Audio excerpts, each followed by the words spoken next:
Today, the systems serve you more than you serve the system.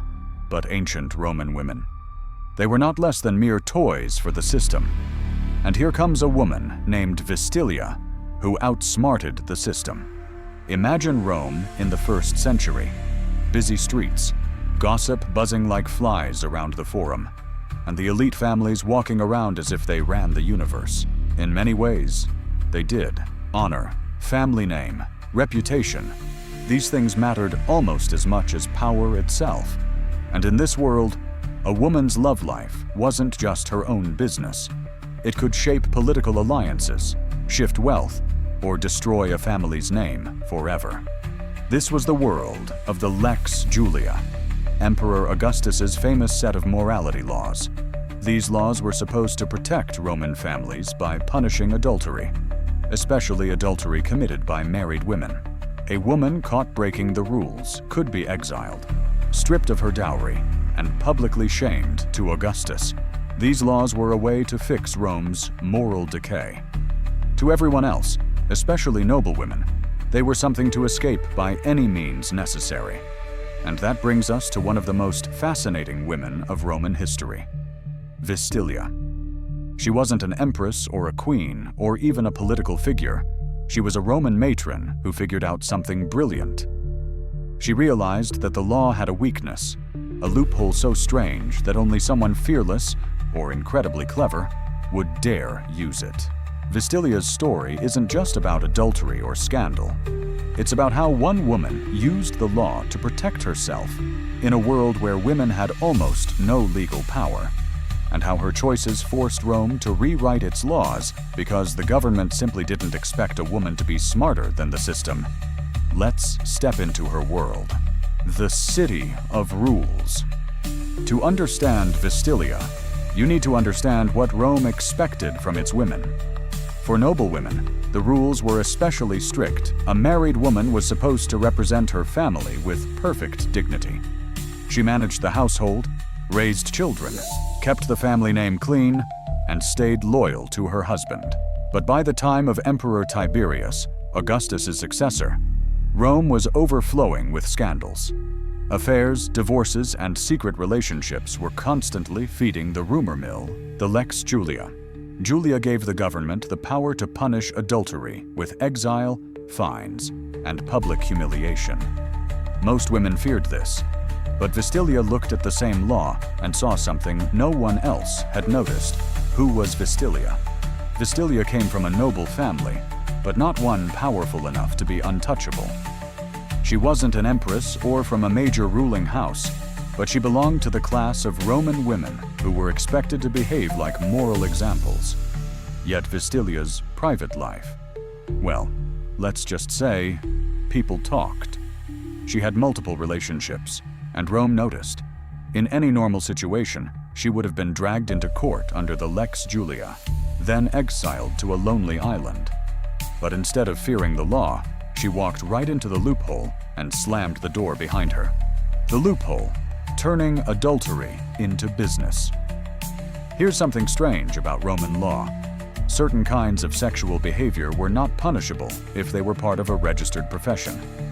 Prostitutes, for example, were exempt from many moral laws because prostitution was legal in Rome. They were looked down on socially, but legally protected. So Vistilia did the unthinkable. She went to the office of the idols, the Roman officials who kept public records, and registered herself as a prostitute. Just like that, she had turned adultery from a crime into a form of work. To a Roman official, a registered prostitute could not be charged with adultery in the same way a respectable married woman could.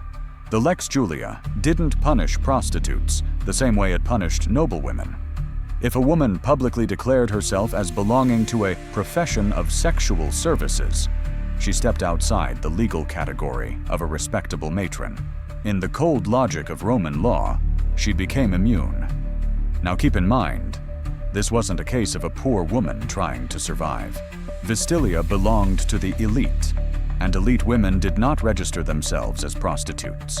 It was shocking, public, and deeply embarrassing to her family, but also incredibly smart.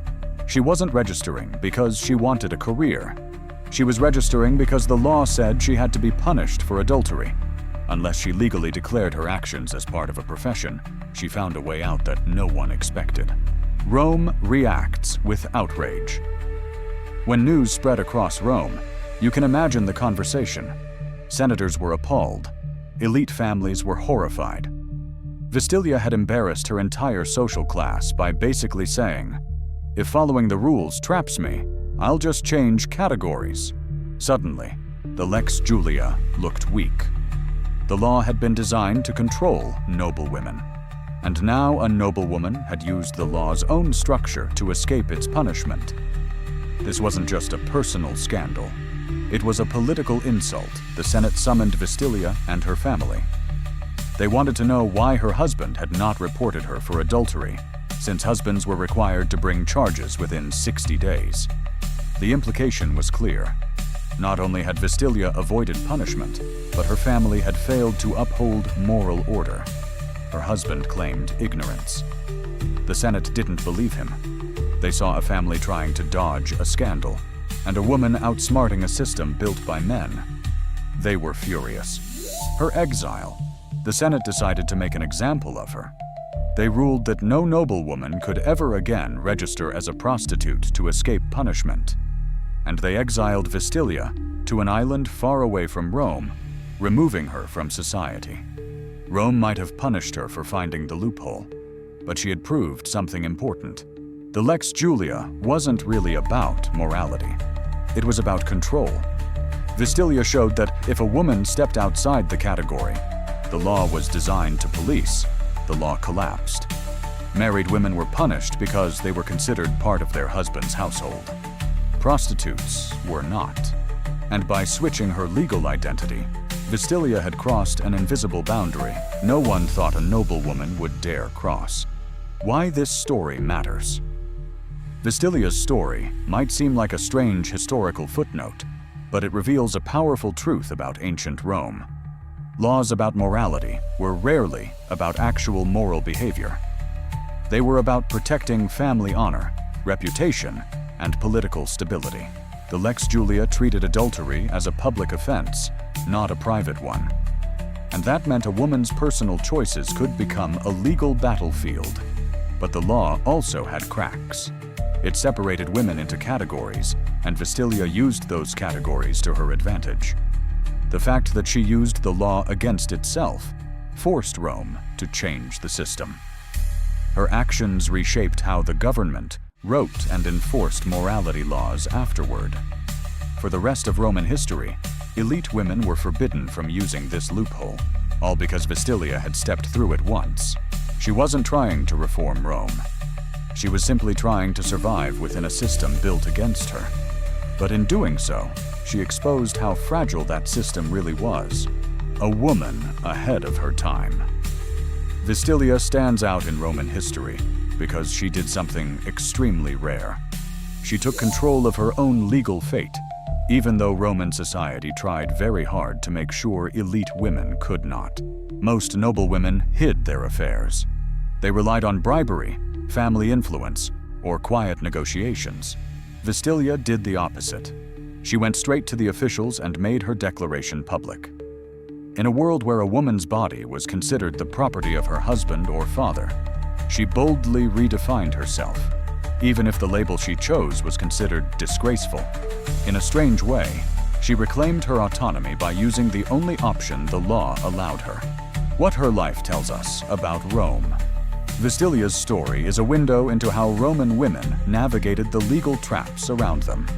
The Lex Julia was supposed to control behavior, but instead it encouraged secret strategies, quiet deals, and in rare cases, creative legal maneuvers like hers. Rome wanted moral order. What it got was a system full of loopholes, scandals, and contradictions. Vistilia didn't just break a rule, she forced Rome to rewrite one. She showed that even in a world dominated by powerful men, a single woman who understood the law could outsmart the entire system. If this story opened your eyes to the hidden lives of ancient Roman women, Make sure to like the video, subscribe, and share it with someone who loves history as much as you do. And tell me in the comments, what part of Vistilia's story surprised you the most?